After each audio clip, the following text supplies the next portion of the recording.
Hey everybody, Andrew here. Welcome to Living the Northern Life.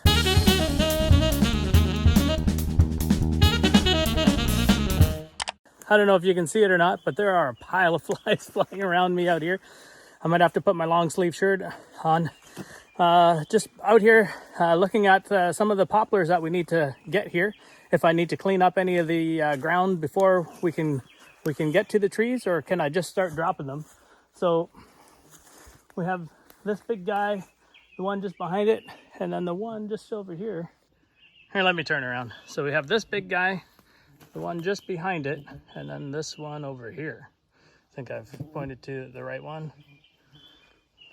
The bugs are absolutely atrocious here. Wow. Got the quad moved away about 100 feet from those trees, just in case. Oh, getting eaten alive here. Okay, so before we cut any trees down, we're gonna make sure that we've got some escape routes here, which means I gotta get rid of all the small trees beside the trees that I'm cutting. So this one's not too bad, but you can see that by these other ones, there's a lot of bush in the way here. So I'm gonna use my chainsaw blade to get rid of all this stuff.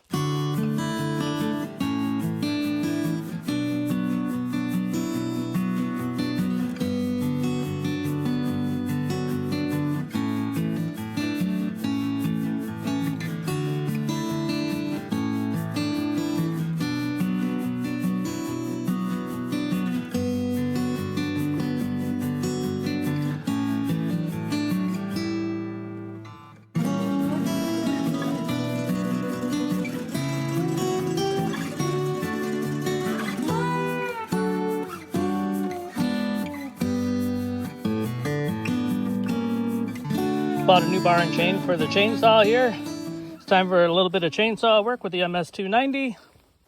Some of these little bit bigger trees over here are just too big for the, well, my chainsaw blade's not 100% sharp for the weed eater. So I'm gonna get to cutting these 4-inch trees down and get them out of the way.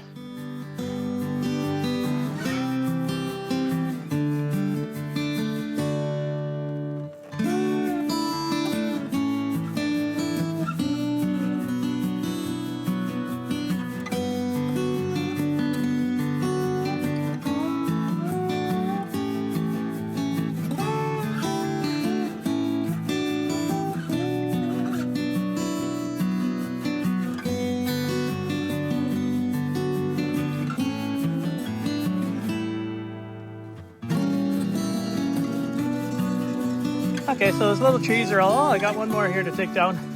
I did not take down this maple. I love maples. If it's absolutely in the way, it'll have to go. But I want to leave this maple here. Take that big poplar, the one behind the maple, and the one right over here. I might be able to get away with leaving these 2 ash trees here. All right, I guess I gotta get to this now. Brought a couple tools with me, a bigger axe, a hatchet, and a wedge. So let's see what we can do. I may not record this.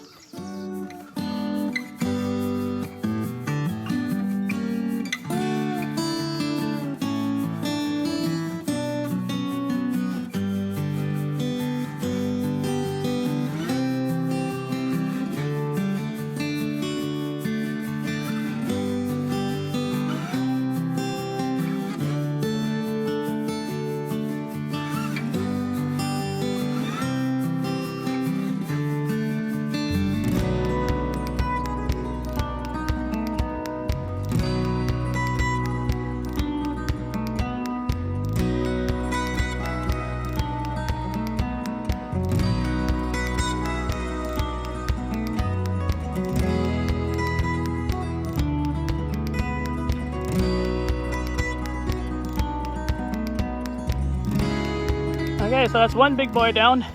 Now we're gonna walk back there and limb it.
All right, well, I just spent like 25 minutes looking for these nuts.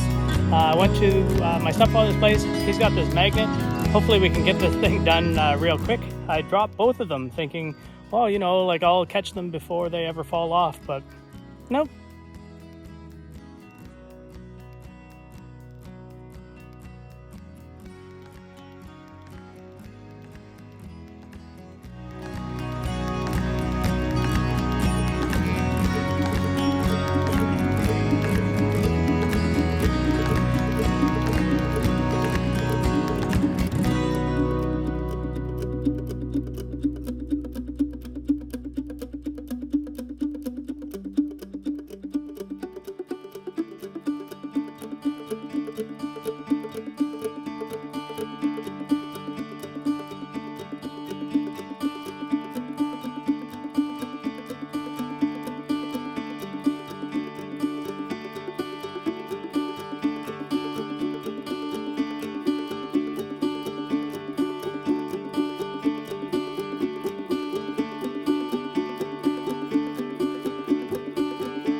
Okay, wow, my buddy.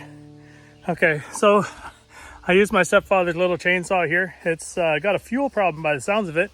It doesn't want to go all the time. And once you get it revving, boy, it sure moves. But it wants to stall out all the time. So I think maybe it's got a bad gas line in it. And maybe I'll talk to him and see if I can take it home and fix that for him. Probably a $25 fix. But yeah, we'll have a look at that. We got the tree limbed. I don't know what you could see on the GoPro here a minute ago, but I'm not going to walk all the way down there. It's all disconnected there, about right here. That'd make this log about, I don't know, 50 feet long, which is nice. I'm going to get lots of lumber out of it. Oh, I need some water. Whew. So we got to take this stump and go that way. So I might have to cut this stump down a little bit lower, although I think the tractor can, you know, it'll be able to lift it over top of that and then drag it across it. And then it's going to use these little trees here as bumpers. I might have to get rid of these two ash trees over here just to make sure that I can make this corner. In fact, well, if I had a chainsaw, I'd cut them out. I'll try the little saw here in a second. I don't know if it'll work for this or not. I just got to get it running and it'll do it. Well, that was a pretty wild day so far. I don't think I'm going to knock the other two down. I don't have a saw to be able to do it. And the nut off this one won't fit on mine. So I'm going to have to go buy some replacement nuts for my saw. And then I'll be able to get it up and running again. But these trees are a little big for my saw. I have to like draw out the mouth on what I want to cut out. So that way I can follow the lines and cut it from both sides, which you may have saw me do earlier, I'm not sure. But that was interesting. A little sketchy, I think, for me, but if you have a short bar, that's probably how you have to do it. So, yeah.